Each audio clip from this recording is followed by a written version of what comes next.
কোরআনটা সুন্দর করে তেলাওয়াত করেন, ইখলাসের সঙ্গে আদায় করেন। হাদিসে আসছে আখলিস দীনাকা ইয়াকফিকা আল আমালুল কালিল। জান্নাতে যাওয়ার জন্য অনেক আমলের প্রয়োজন হয় না।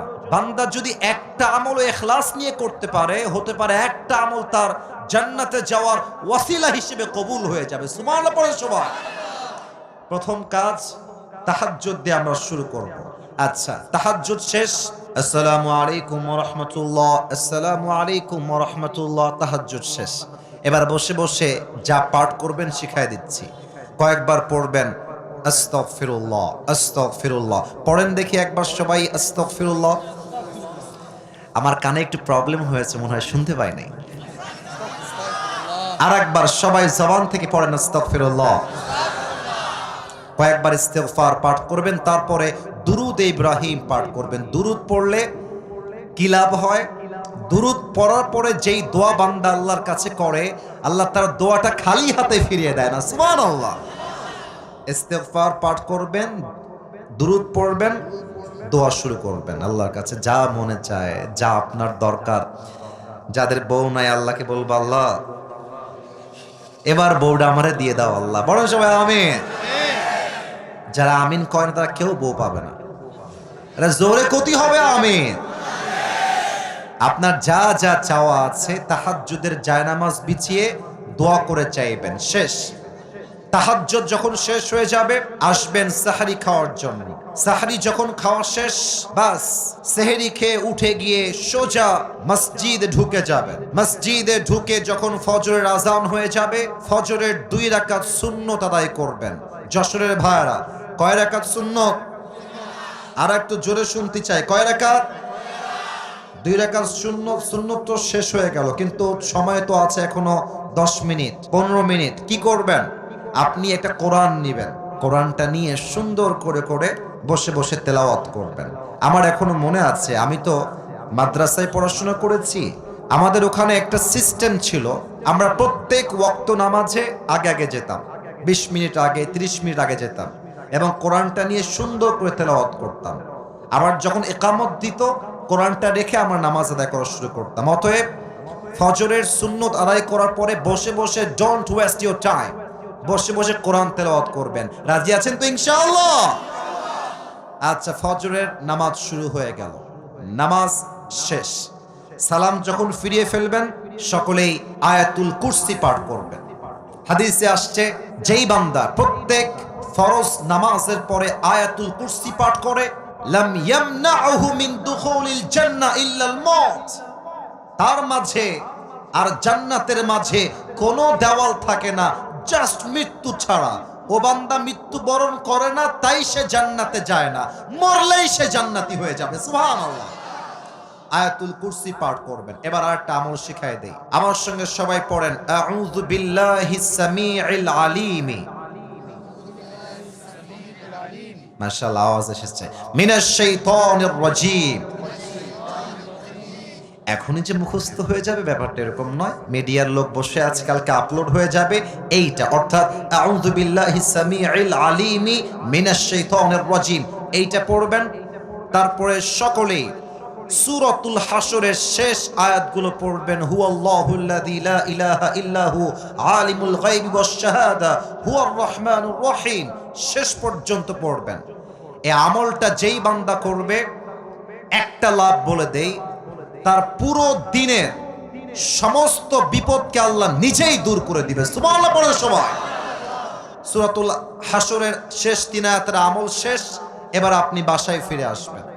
বাসায় এসে বসে বসে কোরআন তেলাওয়াত করবেন। কোরআন তেলাওয়াত যখন শেষ হয়ে যাবে, যখন সূর্য উঠে যাবে, আলো হয়ে যাবে, আপনারা সবাই ইশরাকের নামাজ পড়বেন। এর লাভ কি? যে বান্দা ইশরাকের নামাজ পড়ে, আল্লাহ এই নামাজের বিনিময়ে তাকে একটা কবুল হজের সওয়াব তার আমলনামায় আল্লাহ লিখে দেয়।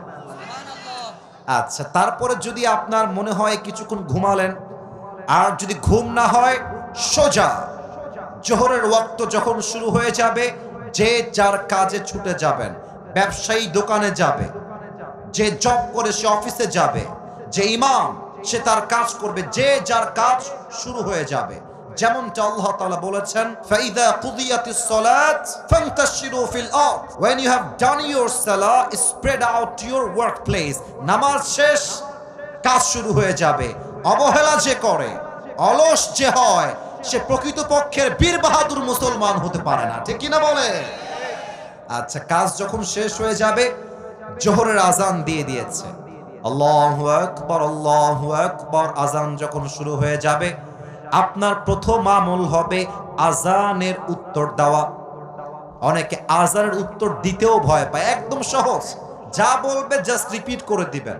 যদি আপনি আজানের উত্তর দেন প্রত্যেক ওয়াক্তে, আল্লাহর হাবিব বলেছেন, আজানের উত্তর যেই বান্দা দেয়, আমি আল্লাহর হাবিব তাকে জান্নাতে যাওয়ার জন্য আল্লাহর কাছে সুপারিশ করব। সুবহানাল্লাহ পড়েন।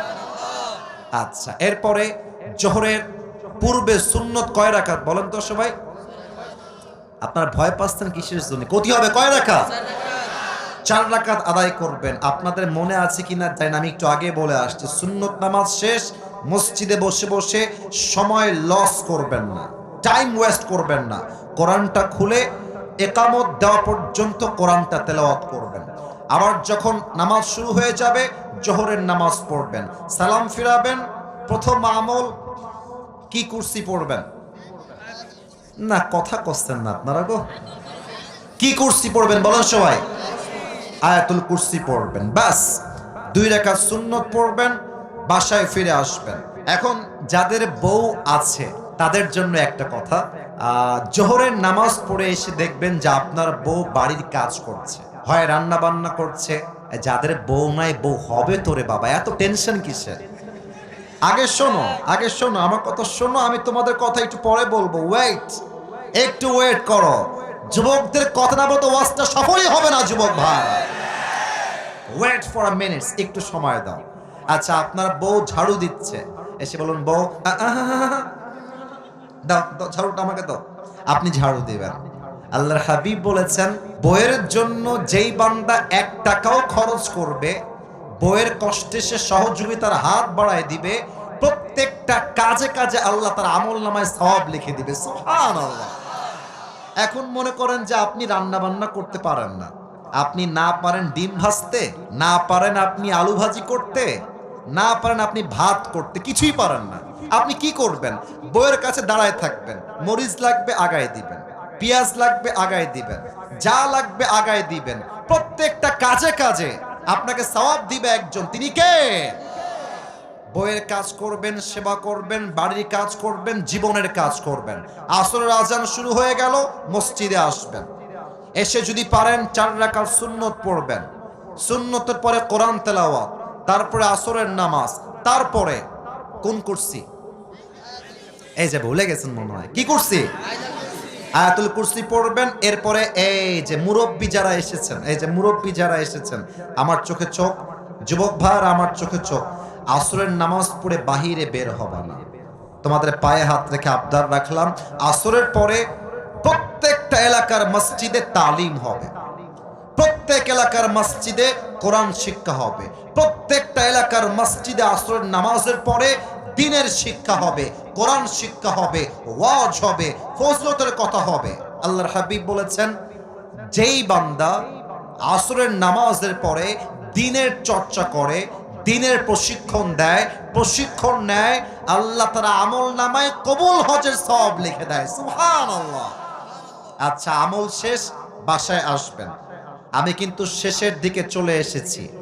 এইটা আমার হাতে প্লেট, মনে করেন এটা কি?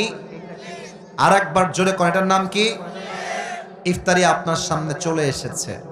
অনেক ছেলে পেলে খুব বদমাইশ, ইফতারি সামনে রেখে গার্লফ্রেন্ডকে মেসেজ দেয়, জান তুমি কি খেয়েছো?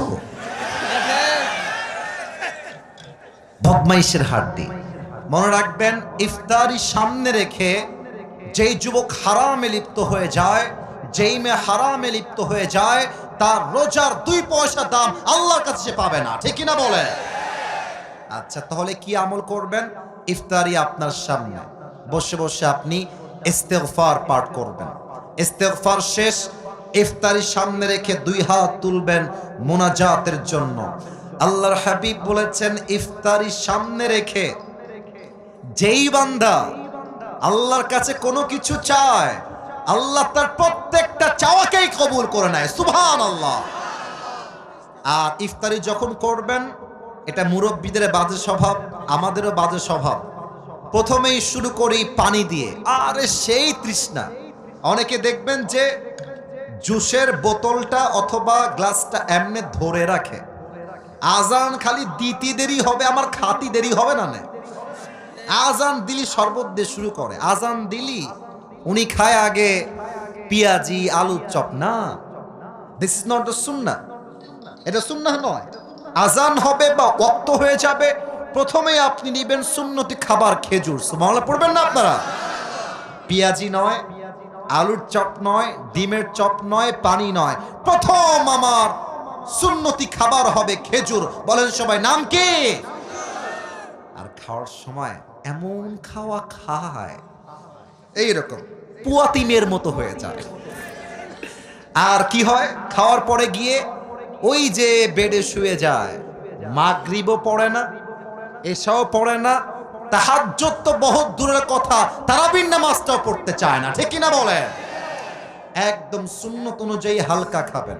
মাগরিবের নামাজের পরে কোরআন তেলাওয়াত করবেন, জিকির আজকার করবেন, আয়াতুল কুরসি পাঠ করবেন। এশার নামাজে যাবেন, এশার সুন্নত পড়বেন, তারাবির নামাজ পড়বেন। তারাবির প্রত্যেকটা রুকুতে, প্রত্যেকটা সাজদাতে আল্লাহ তাআলা আপনার জীবনের গুনাহ খাতা মাফ করে দিবে। সুবহানাল্লাহ পড়বেন না? এশা পড়ে এসে আর রাত জাগবেন না, এসে জাস্ট হালকা খাবার খেয়ে ঘুমিয়ে যাবেন, আবার উঠে তাহাজ্জুদ দিয়ে দিন শুরু করবেন। রাজি আছেন তো ইনশাআল্লাহ? এখন এই রুটিন সবার সঙ্গে মিলবে তা নয়। অনেকের কাজ ভিন্ন, জব ভিন্ন, ব্যবসা ভিন্ন। যার যেমন জীবন সে অনুযায়ী কাগজ নিবেন, লিখবেন কখন কি করবেন, কখন কোন আমল, কখন রোজা, কখন তেলাওয়াত, কখন তাহাজ্জুদ, কখন দান সদকা, সব লিখে রুটিন করে রমজান মাসের প্রত্যেকটা দিন আমরা আল্লাহর জন্য আমল করব। রাজি আছেন তো ইনশাআল্লাহ?